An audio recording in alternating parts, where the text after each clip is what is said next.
on board Krishna Chivukula, the Junior Whole-Time Director and CEO at Indo MIM, joining in on the show right now.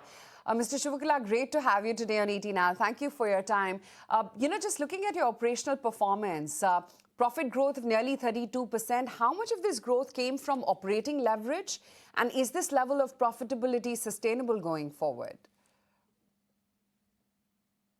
I think, one, the profitability is a factor of two things. One, yes, definitely increased operational leverage is playing a role. That's a good point. Also, it's product mix. We make a lot of different parts for a lot of different segments. So that does move around, which also, affects and can move the earnings. And I think the other component is the foreign exchange that does give us a little boost. So yes, profitability is stronger than we expected in the first quarter. But we're also maintaining to our guidance of about 15-16% for the year. And then we'll take a look at the numbers at the end of September. And if necessary, we'll update them. And Mr. Chivukula, very curious to know, what's driving the margins higher? Is it just product mix? What's playing out? Product mix, rupee depreciation is also putting some extra wind, I think, in the sales. And then the increased operational leverage. We're about 18% over the past quarter, which is definitely having an impact. Right. What about aerospace and gas turbines? Because they appear to be major growth engines for you. Tell me, what kind of top-line contribution can these segments make, say, over the next 2 to 3 years? Both of these segments, I think, are growing relatively quickly. We expect, 15 to 20% growth in both of them. So, I mean, really, it's going to be incremental and it's going to be organic. But I mean, strategically, these are huge markets. If you look at gas turbines, jet engines, and oil and gas as it relates to superalloy castings and the entire industry of superalloy castings, you're talking about a $55 billion industry globally that's expected to grow at 11% or 8% a year compared to historical average, I think, of about 3 or 4% a year. So there's going to be a lot of opportunities that creates in the future for us. And we're well positioned to take advantage of them, both through our U.S. operations and through the India operations. I'm curious to know, so product mix as well as operational efficiency, that means that the margins are largely sustainable above the 30% kind of mark.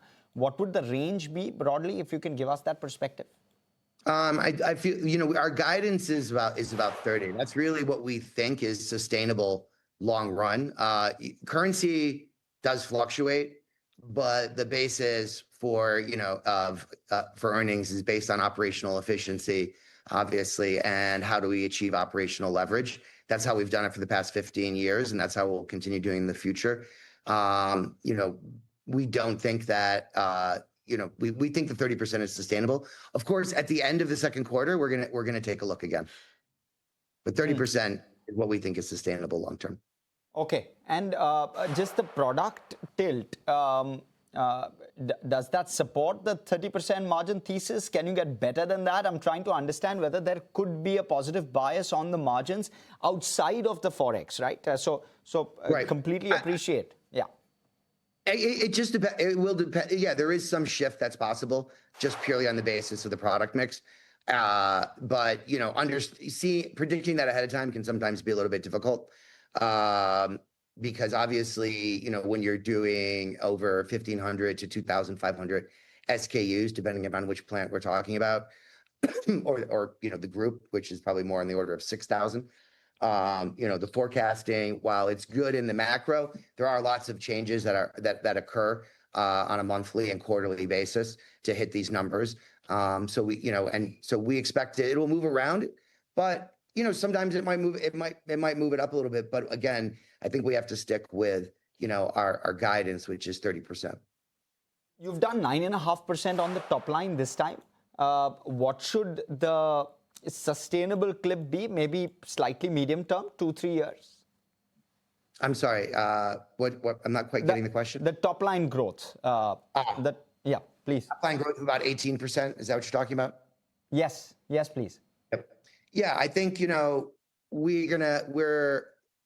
first quarter puts us well positioned to achieve what, at the current run rate, about 4,800 crores. We're expecting that to accelerate so that we hit the budget of 5,000. So we're very confident after the first quarter of hitting the budget number. And we'll take a look at the profit guidance at the end of September when we close the second quarter. Okay, thank you so much for coming in and giving us that perspective. Pleasure speaking with you, Mr. Chivukula. All right, thank you very much. Thank you. Okay.